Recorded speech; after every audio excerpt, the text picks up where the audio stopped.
बांसुरी बजा करके उनको सबको जिलाए। और प्रतिदिन सब ग्वाल बाल सखाओं का एक नियम था। नियम ये था कि जब भी बछड़े चराने जाते, गाय चराने के जाते, अपने अपने घर से कुछ ले करके जाते, क्योंकि शाम हो जाते बछड़े चरा के वापस आने तक के। तो आज भगवान ने सबके साथ बैठ गए, एक गोलाकार बना लिए और बीच में भगवान आ गए कि विभ्रद भेड़ो जठर पठयो सिंह बेत्रे चकक्षे वामे पाड़ो मस्त्रीड कवलम तत्फलान्यंगुलीसु। जैसे हम लोग सब लोग बैठते हैं ना गोलाई बना करके, वैसे ही सब ग्वाल बाल सब गोल बना लिए और बीच में भगवान बैठ गए। और भगवान ने कहा ये भी एक अपने भक्तों को सुख देने के लिए ये लीला कर रहे हैं कि बाल चरित प्रभु बहुविधि की ना, बाल चरित प्रभु बहुविधि कीन्हा, अति आनंद दासन कर दीन्हा, अति आनंद दासन कर दी। भगवान जो भी लीला करते हैं केवल एक उद्देश्य, जैसे भी उनका भक्त आनंदित रहे और कुछ नहीं चाहिए भगवान को। ये लीला भी कर रहे हैं अपने भक्तों को आनंद प्रदान के लिए। एक गोलाकार बना लिया और कहा निकालो जो जो अपने घर से पकवान बना करके लाए हो। क्या सुंदर लीला है।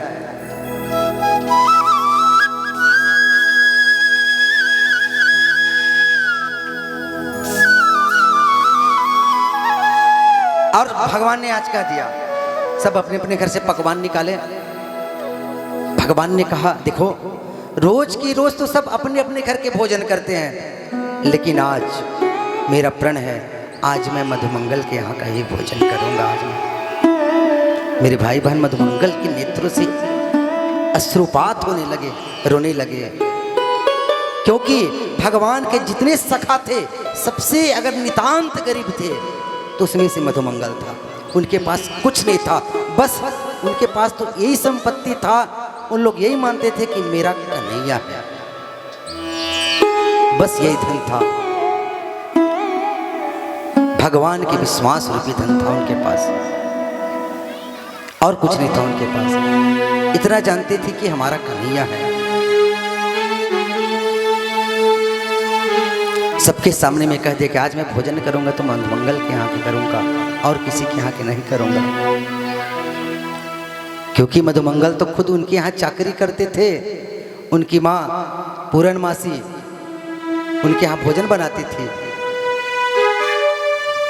और दिन रात भगवान के साथ रहते थे, मंदिर बाड़ी की सेवा करते थे वहीं पर।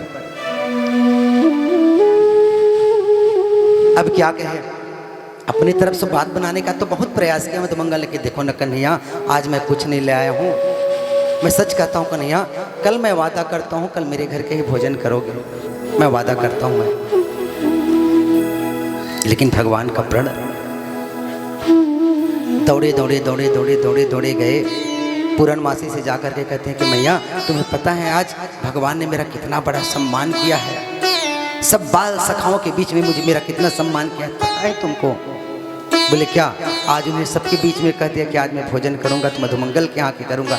दोनों मैया जो कुछ भी हो, दोनों मैया आज मैं अपने कन्हैया को अपने हाथों से खिलाऊंगा। मैं रोने लगी पूर्णमासी, क्या बताऊं मधुमंगल? और कुछ नहीं बेटा, कुछ व्यवस्था करो ना मैया, और कुछ तो नहीं है कन्हैया, बस 3-4 दिन की सड़ी हुई कढ़ी रखी है घर में, तू ज्यादा जिद कर रहा है तो ले जा सकते हो उसको तुम। निवेदन करो मेरे भाई बहन, भगवान कभी ये नहीं कहता कि मेरे लिए अच्छे अच्छे भोग लगाओ, मेरे लिए सेव लाओ, संतरा लाओ, काजू लाओ, किशमिश लाओ, कभी नहीं कहता। केवल भगवान तो ये देखते हैं कि उस भोग में तुम्हारा भाव कितना मिला है, तुम्हारा प्रेम कितना मिला है, ये देखते हैं भगवान। मधुमंगल समझ गए मैया उसी को दो। भगवान स्वाद नहीं देखते मैया, मैं जानता हूँ अच्छी तरीके से अपने कन्हैया को, एक केवल प्रेम देखते हैं वो, केवल प्रेम देखते हैं वो। ले गए और रास्ते में चिंतन कर रहे हैं, सोच रहे हैं मेरे कन्हैया तो माखन मिश्री खाने वाले हैं, ताजे ताजे माखन मिश्री, सीधे बैठो, ताजी ताजी माखन मिश्री खाने के लिए हैं। अगर मैं अपने कन्हैया को इसको खिला दूंगा तो क्या खाएंगे, शायद खाएंगे वो। मन में जा रहे हैं, रास्ते में विचार, नहीं नहीं अपनी कन्हैया को मैं नहीं खिलाऊंगा इसको मैं। फिर सोचता है मेरे कन्हैया तो स्वाद नहीं देखते, तो भाव देखते हैं। फिर थोड़ी देर बाद सोचता नहीं नहीं मेरी कन्हैया इतने गिरे हुए नहीं है, मैं उनको 4 दिन की सड़ी कढ़ी नहीं खिलाऊंगा उसको मैं।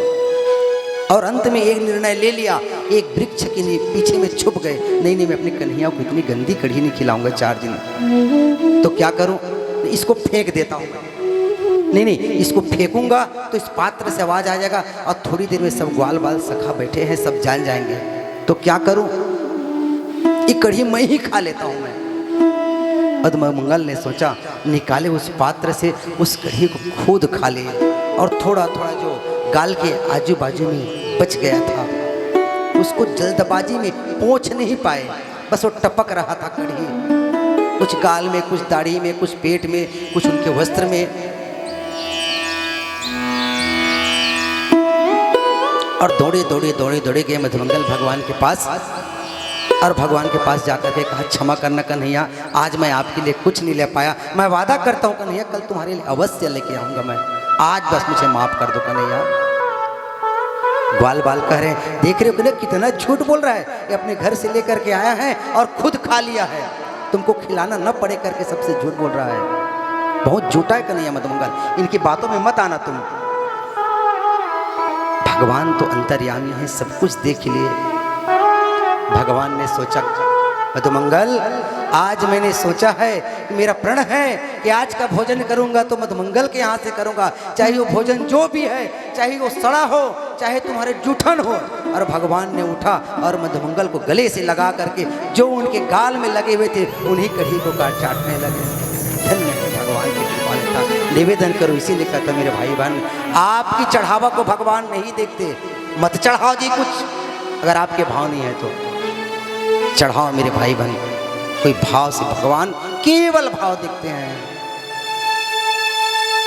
केवल भाव।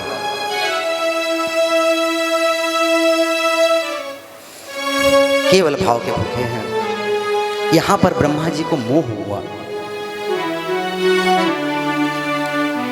उनके मोह को भगवान ने दूर किए। इसकी कथा मैं आप सबों से कल निवेदन करूंगा। मैं सीधा प्रवेश करूंगा गोवर्धन की कथा में। एक दो कथा कालियामर्दन की कथा छुट्टी यहाँ पर, उसको भी मैं कल निवेदन करूंगा। आइए हम सीधा प्रवेश करते हैं गोवर्धन की कथा में। सब लोग दिव्य दर्शन करेंगे, उससे पहले आधे मिनट के कीर्तन कर लो। कि राधे रानी हमारी सरकार, फिकर हमें काहेगी, ओ राधे रानी हमारी सरकार, फिकर हमें काहे। एक निवेदन करूंगा आप सबों से, कर दूं। आपके मन में लालसा है कि सब लोग गिरिजा जी का दर्शन करें। सरकार फिकर हमें काहेगी, राधा रानी हमारी सरकार, फिकर हमें काहेगी, फिकर हमें काहेगी, फिकर हमें काहेगी, फिकर हमें काहेगी, फिकर हमें काहेगी। एक बार दोनों हाथ उठा के, ओ लाडो रानी हाजी, श्यामा प्यारी हाजी, राधा रानी हमारी सरकार, फिकर हमें काहेगी, ओ राधा रानी हमारी सरकार, फिकर हमें काहेगी। बोले राधा रानी सरकार। भगवान रसोई में चले गए। भगवान ने कहा कि मैया कुछ दो ना, खाने को बड़ी खुशबू आ रही है, क्या बना रही हो, कुछ दो ना मैया। मैं यशोदा कहते कि लाला जरा दूर रहो दूर रहो दूर रहो, अभी तुम स्नान नहीं किए हो, अभी अंदर प्रवेश मत करना, क्योंकि इस भोग से जय जय की भी भोग लगेगी और तुम बिना नहाए रसोई में मत आओ। अब तो भगवान रोने लगे, आंख मल करके, और रोते गए नंद बाबा के पास। बोले क्या हुआ बाबा, देखो ना मैया यशोदा ने मुझे कुछ पकवान नहीं दिया, मुझे जोरे से भूख लग रही है, मुझे रसोई से हाथ पकड़ करके कान पकड़ कर बाहर निकाल दिए। नंद बाबा ने कहा कि लाला उन्होंने ठीक ही तो किया है, बिना नहाए रसोई में नहीं प्रवेश करना चाहिए। गोवर्धन की लीला करने का भगवान का मुख्य दो उद्देश्य सुन लीजिए। पहला उद्देश्य, एक तो इंद्र को हो गया था अभिमान, उनको दूर करना था, और भगवान का दूसरा मुख्य उद्देश्य था, भगवान चाहते थे कि ब्रजवासियों को पूरा पूजा का फल, मेरी जो पूजा का फल है वो पूरे ब्रजवासियों को मिले। लेकिन इनको कौन समझाए, इन लोगों हर साल इंद्र की पूजा कर रहे हैं। नंद बाबा ने कहा कि कन्हैया,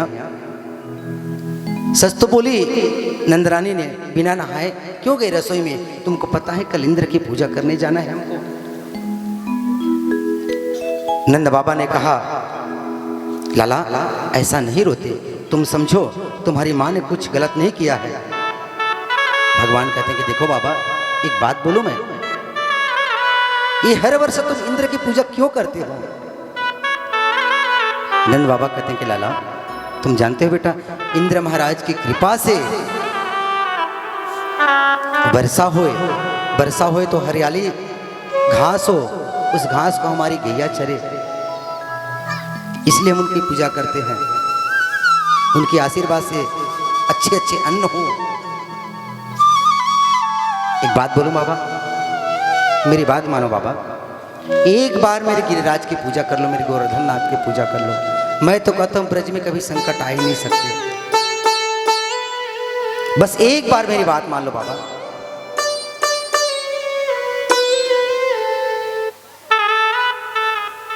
नंद बाबा ने कहा अच्छा एक बात बताओ लाला, तुम्हारे कहने पर हम मान रहे हैं, चलो तुम्हारी गिरिराज जी की, तुम्हारी गोवर्धन की पूजा कर रहे हैं, लेकिन हमारी एक शर्त है, आज तक हमारे लिए इंद्र ने कभी कोप नहीं किया है, कभी गुस्सा नहीं किया है,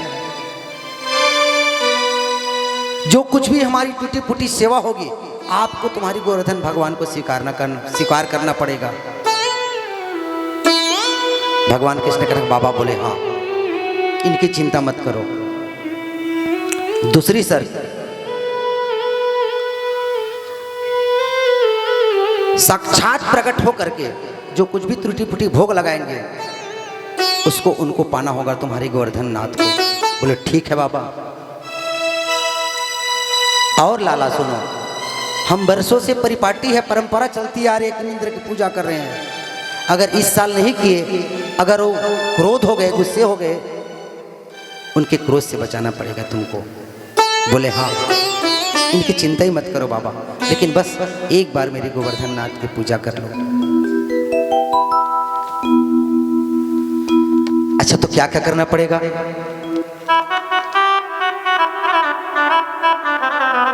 भगवान ने कहा आप सजाओ, 56 प्रकार के भोग सजाओ और चलो चलते हैं गोवर्धन के तरफ पूजा करने के लिए। अपने अपने घर से 56 प्रकार के भोग सजाओ। जितने भी ब्रजवासी थे सब लोग, संडल्य मुनि भी जा रहे, साथ में नंद बाबा भी जा रहे हैं, गाड़ी में सब सामान ले जा रहे हैं, पूजन की सामग्री ले जा रहे हैं, 56 प्रकार की भोग की सामग्री ले जा रहे हैं, और सब लोग जा रहे हैं गिरिराज की तरफ।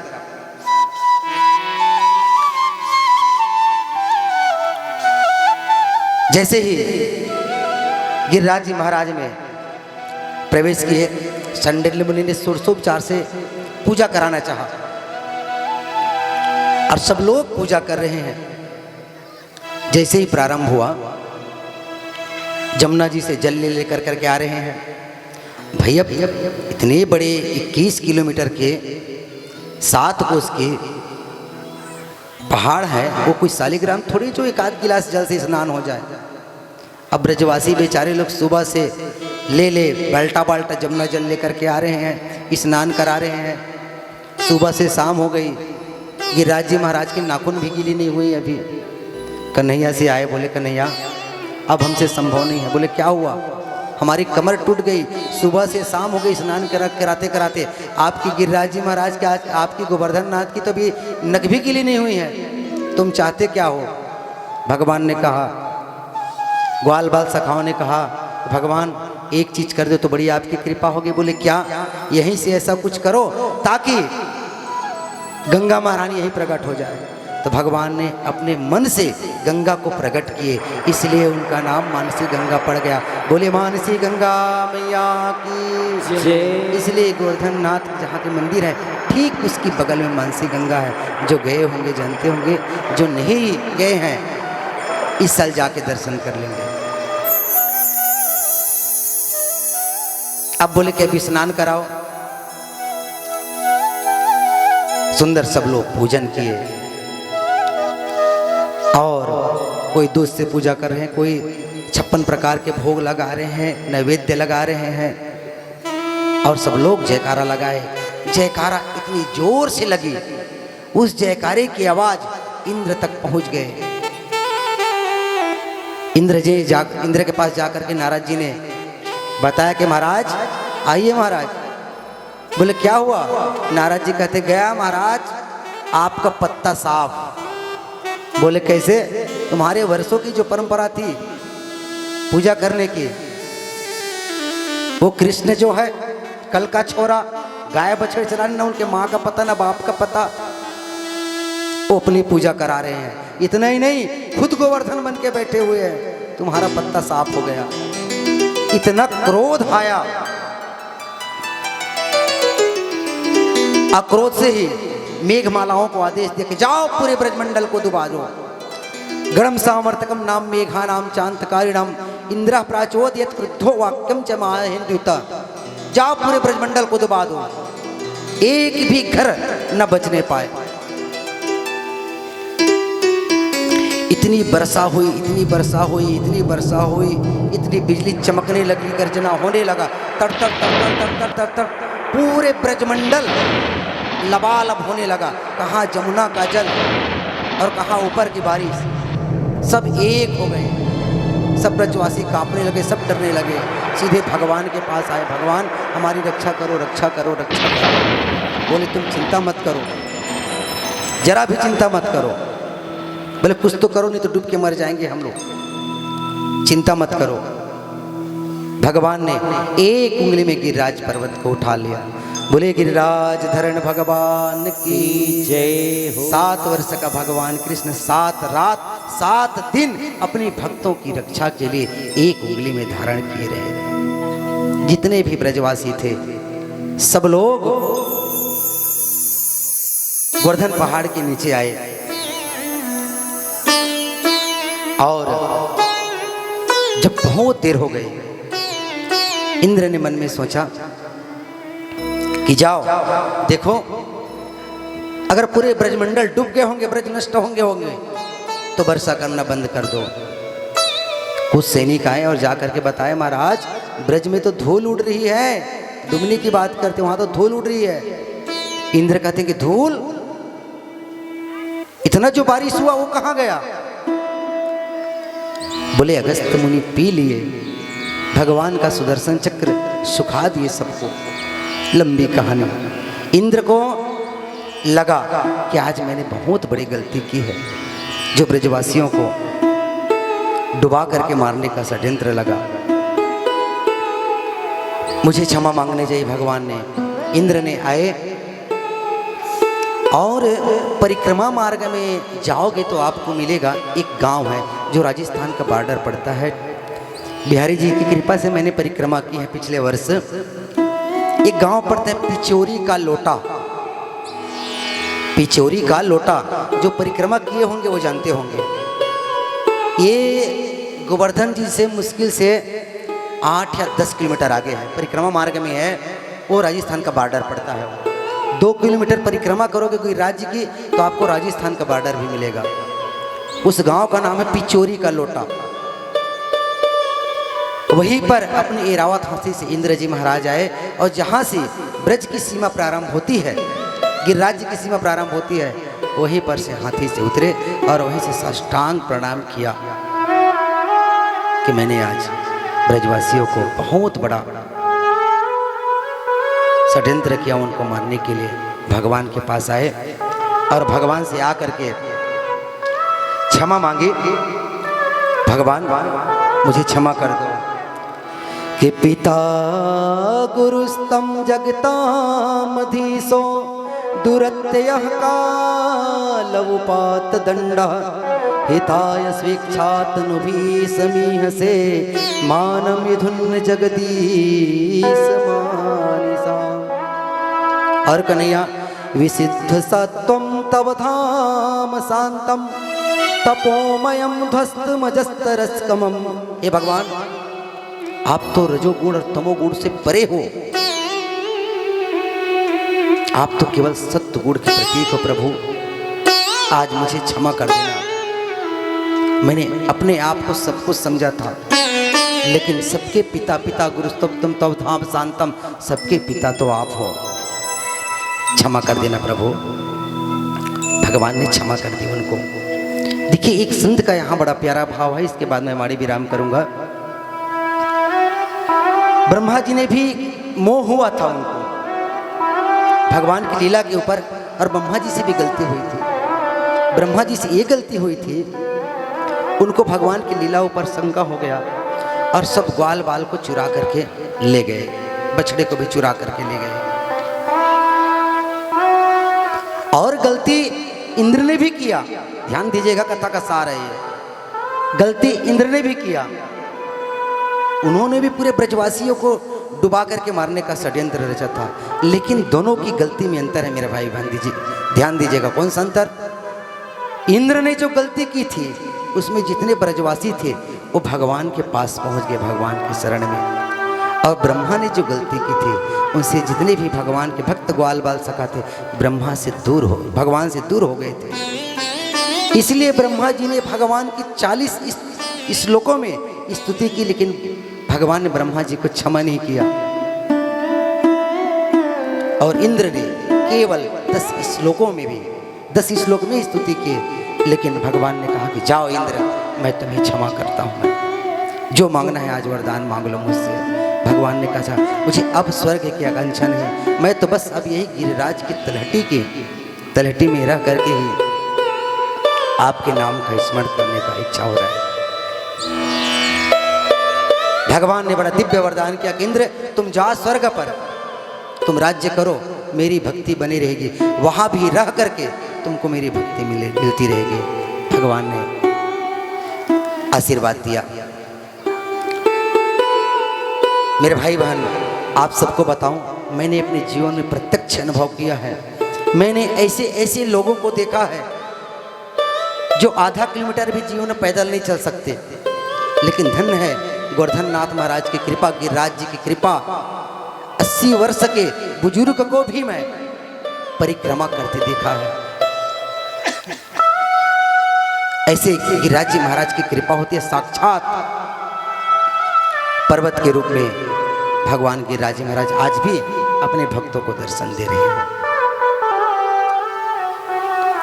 आई हमारे बीच में ब्रजवासी आए हुए हैं, उनके द्वारा कुछ झांकियां तैयार हुई है। शेष कथा में कल आप सबों से निवेदन करूंगा। कल की कथा के बारे में बता दूं मैं, कल यहाँ पर माँ रुक्मिणी भगवान का मंगल परिणयोत्सव होगा। सब लोग खूब आनंद लेकर के आएंगे। जिस प्रकार कल कृष्ण जन्मोत्सव में सब लोग सज करके आए थे, ठीक उसी प्रकार कल भी सब लोग पीली साड़ी पहन के आइएगा। होगा तो खरीद के नहीं लेना है, खरीदना नहीं है, नहीं तो परसों फिर मोर पास सुबह आओ महाराज का पैसा लगी समझ साड़ी पैसा देवा, महाराज जित बिन मारे के मारे मर जाए। हाँ, मैं निवेदन कर रहा था, ब्रजवासी को झांकी तैयार किए हुए हैं जो मटकी फोड़ना है। उससे पहले मैं चाहूँगा मुख्य यजमान के द्वारा गिरिराज जी की पूजन होगी और संकल्प होगी पूज्य महाराज जी द्वारा पूजन कराएंगे।